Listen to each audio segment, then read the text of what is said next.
Hi, I'm Vivek Kartha, and welcome to Deconstructed. Every episode, we're discussing the future of the world's largest asset class, real estate, through the eyes of the people who live and breathe it. Thank you for joining us, and let's get started. Today's episode is brought to you by Workspace. Workspace has built a better way to manage real estate without all the clicks. With a suite of modern, intuitive products for commercial real estate operators, Workspace reduces the friction between assets, data, and people, allowing CRE professionals to streamline all their daily operations across property management, asset management, and beyond. Learn more at www.goworkspace.com.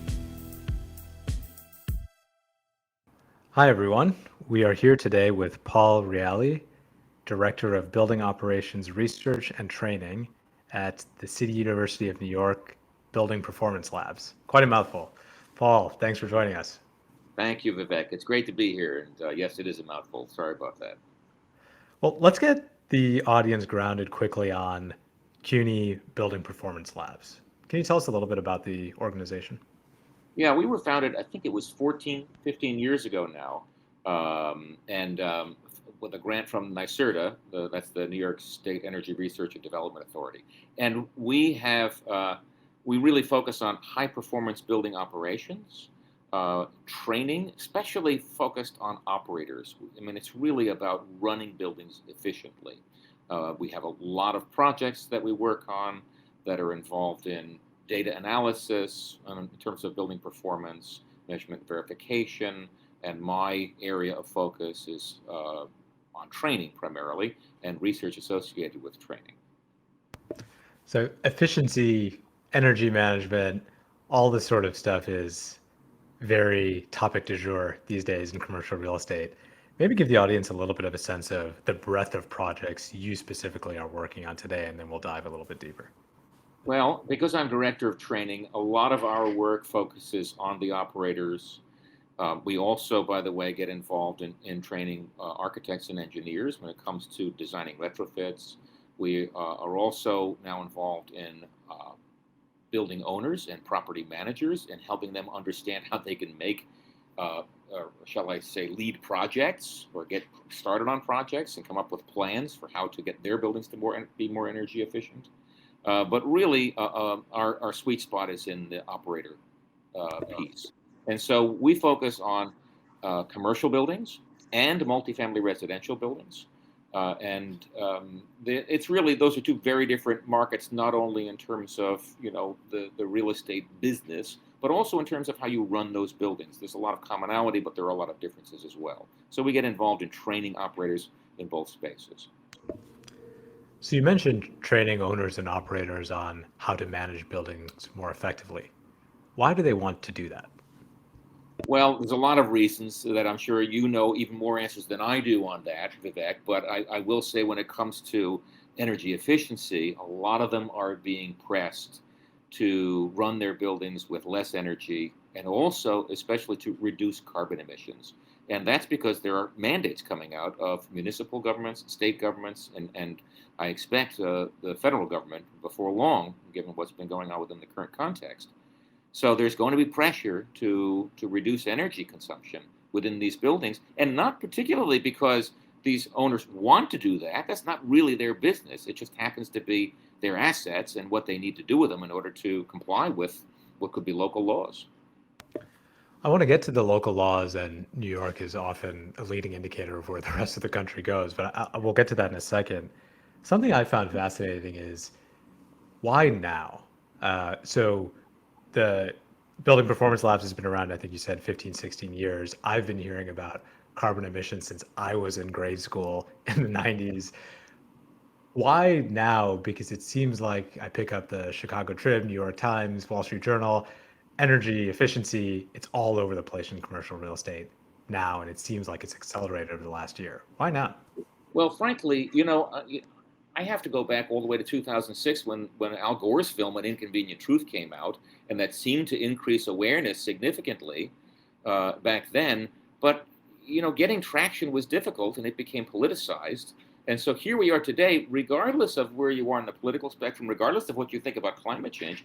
I think that there's been enough time for the wheels to actually grab the road, and that we're actually making some progress.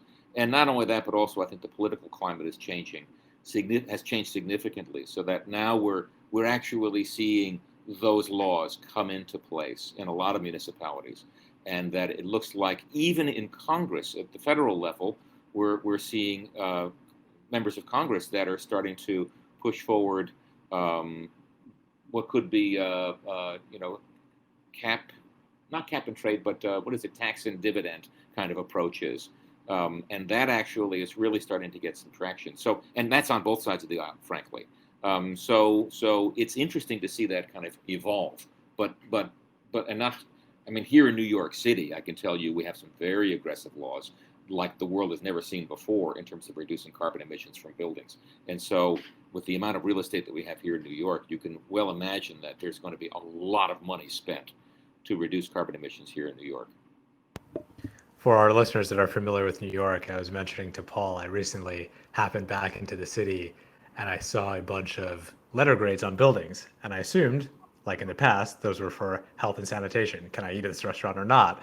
And it turned out they also have these letter grades for energy efficiency of some large multifamily and commercial assets, which was, I had been to the city in a couple of years, was news to me. If we talk about that, so let's assume owners and operators care more now than they did before. And let's also assume that there's this changing regulation towards governments, municipalities demanding more energy efficiency. And I think that's where your team and your work comes into play. So help make that a little bit more real for us. How do you help operators who presumably have decades of experience in managing assets get better at it? Yeah, great question. So ultimately, what people often do is they'll look at that grand level of the building and they'll say, okay, how much energy is the building using? But the reality is we don't really know whether that's a good number or a bad number for a given operator, because you run based on what you're given. So in other words, if the question is this operator doing a good job or not? They might get, what we call an Energy Star score, which is from 1 to 100, where 100 is spectacular and 1 is lousy. If they're running at 30, that sounds pretty bad. But if you had a not so skilled operator, it could be a 15. And so what we really care about is seeing these operators get better and better, improving their scores on their buildings when they're compared with other buildings. So that's one piece of it. As far as the letter grades that you brought up, that is a key piece of the puzzle, because I think that there's a lot of people that are looking at their letter grade D, which sure doesn't sound good, but that happens to be the average score here in New York City right now for tens of thousands of buildings that require these kinds of postings. And so there's a lot of attention that's being paid to that. But in addition to that, there's another law, which is called here Local Law 97, which is capping carbon emissions from buildings.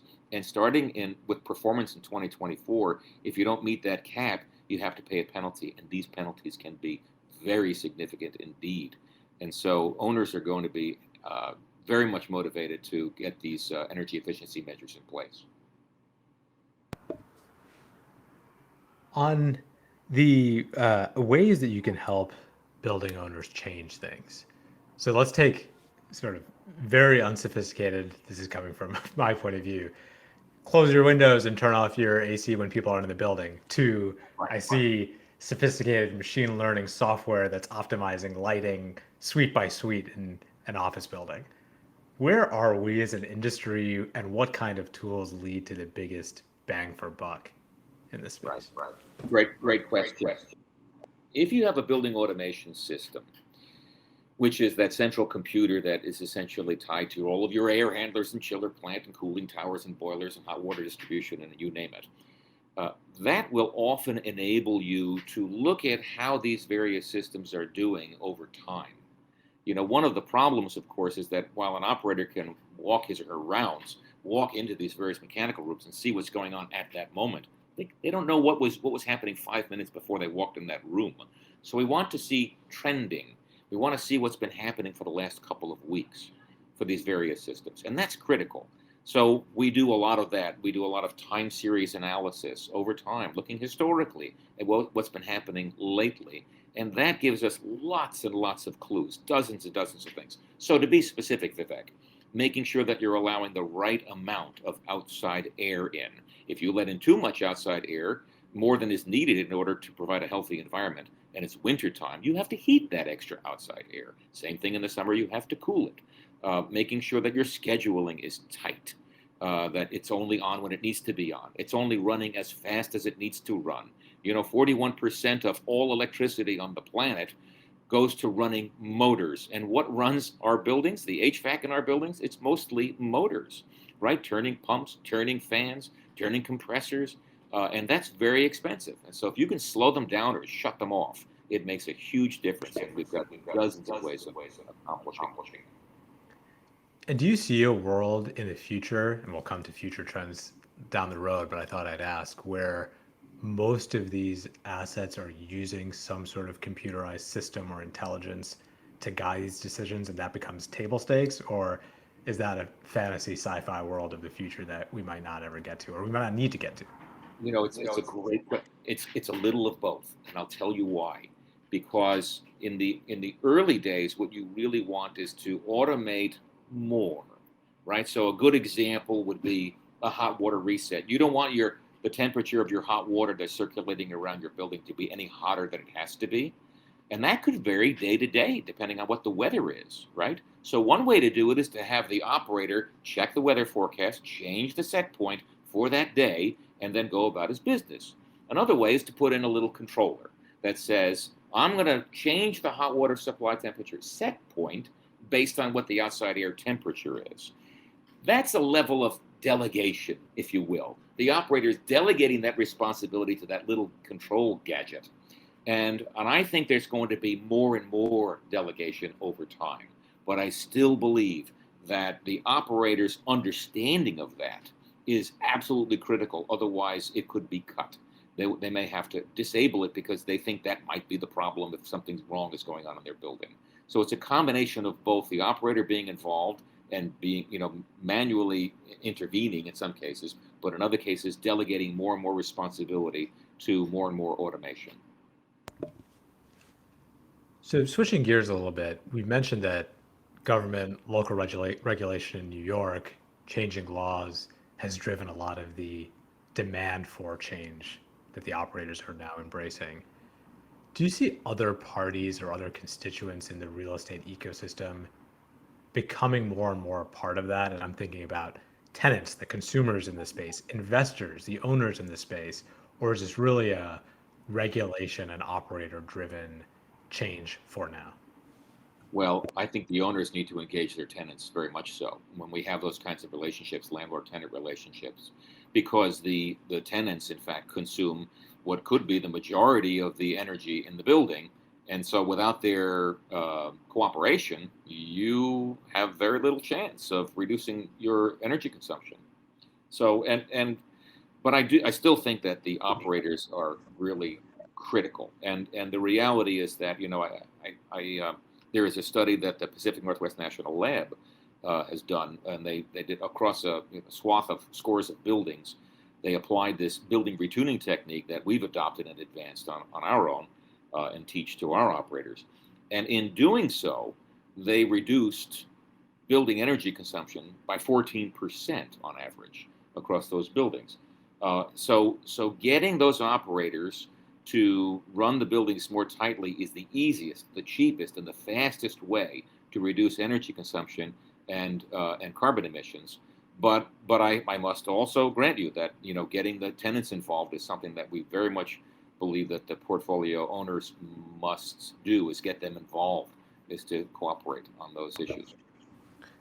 And in your role, when you think about the efficacy of the training that you're running and the projects that you're accountable for, I'm sure there's some part quantitative, some part qualitative. How do you think about your role in that and what success looks like in these projects? And then as you step back, the contribution the team is making to the New York landscape of operating real estate? Listen, it's really one operator at a time, one building at a time. But when you do that, if you get more and more of these operators within an organization that are actually really doing this, now you're talking about a cultural change. Historically, what's been happening is that the operators are all about ensuring occupant comfort. And it's been all about that. And the energy efficiency has been secondary, if not tertiary. However, now that there's pressure to focus on energy efficiency as well, what we find is that these operators are finding ways, we're teaching them ways, that they can not only reduce energy consumption, but also make their occupants more comfortable.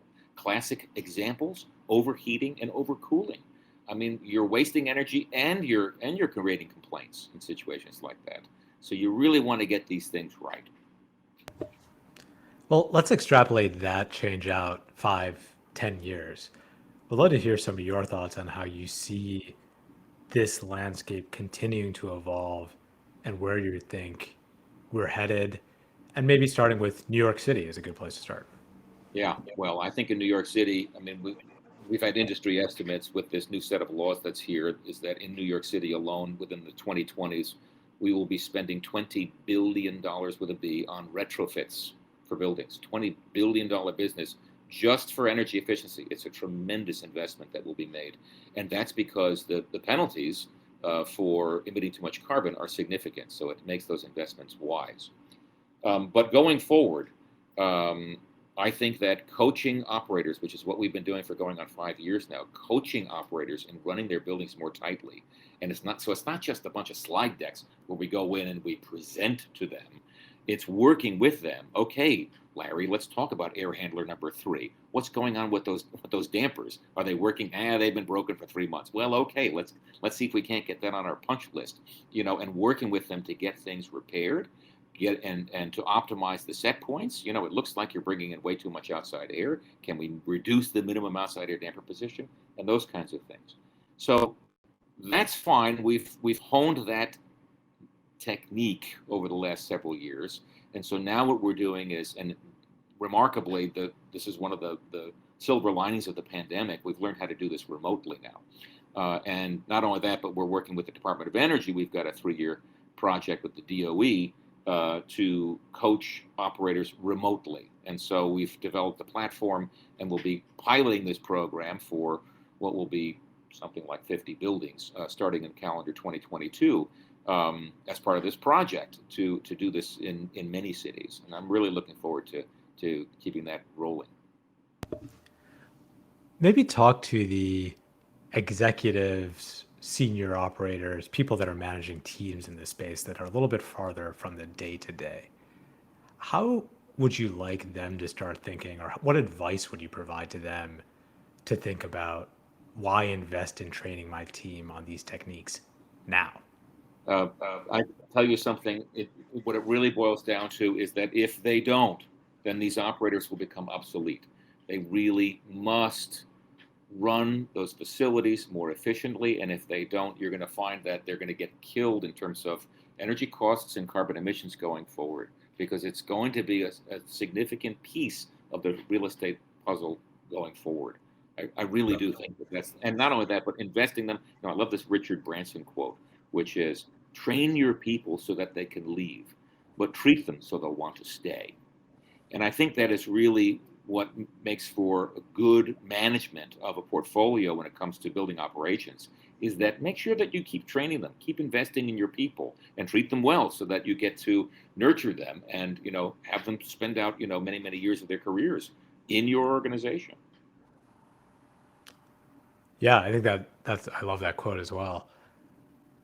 When you think about who else needs to be involved in this space, so government starting to pick its head up, obviously the academic institutions, research institutions are involved and have been for decades now.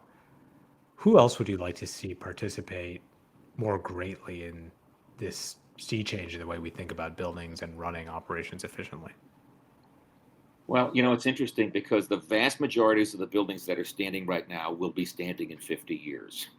And so a lot of it has to do with maintaining and evolving the current building stock. But I do love the idea, and we're seeing a lot of this now, Vivek, across the real estate industry, are some really new and interesting technologies and techniques that are coming to play in the design and construction of buildings. So we're seeing some really high performance buildings coming to the market, and that's really exciting to see. But those are just good examples, though, of where we will be going. At the same time, we know that by the time the existing buildings are gone, it will be too late if we're just waiting for the new ones. So we have to address. It's not really sexy, if you will, but if we're looking at this older building stock, it's really the central issue is getting this old building stock to work well. Last sort of question for you. You're coming to the table with a New York-centric mind. You know the laws and regulations there well. It's a commercial real estate capital of the country, certainly. Do you see a majority of the changes you've observed in New York getting ported and transported to our other large metro areas over time? And if so, in what ways might it be different than what you've seen in New York? Here in New York, a lot of the laws that came onto the books were back in 2009. This was something called the Greener, Greater Buildings Plan, had to do with benchmarking and energy audits and the like, things like that. We have now seen other cities adopt these techniques, and they're a little bit different depending on which city you go to, depending on the square footage of the building to which the laws apply, the frequency with which they must do things, certain variations in what they must do and when it comes to commissioning the buildings, in other words, getting the systems to run as they're capable of running. But I essentially seen the same basic thrust. I don't know there's a lot of diversity. It's more about the diversity of when the policies roll out to address the different issues. And I really do believe that we're going to see, especially in the cities where you've got the larger buildings, you're going to see these laws roll out in earnest in a big way over the next 5 to 10 years, because we've already had a lot of traction in a number of cities here in the United States. Yeah, I think that makes sense. It seems like this wave of change, and just colloquially, it's coming up more and more in public news consumption and magazines and newspapers I read and conversation with people I know. And it seems like we're at the start of, well, maybe we're not quite at the start, but we're definitely in the early stages of a larger change here. I think you're right. Well, Paul, thank you so much for the time. Appreciate it, and good luck on all the work ahead. Thank you, Vivek. It's been a pleasure. Take care. That's it for today. Thank you for listening. We'll be back soon, so please subscribe to Deconstructed on Spotify or wherever you listen to your podcasts. More details can be found at www.goworkspace.com/podcast. Today's episode is brought to you by Workspace. Workspace has built a better way to manage real estate without all the clicks.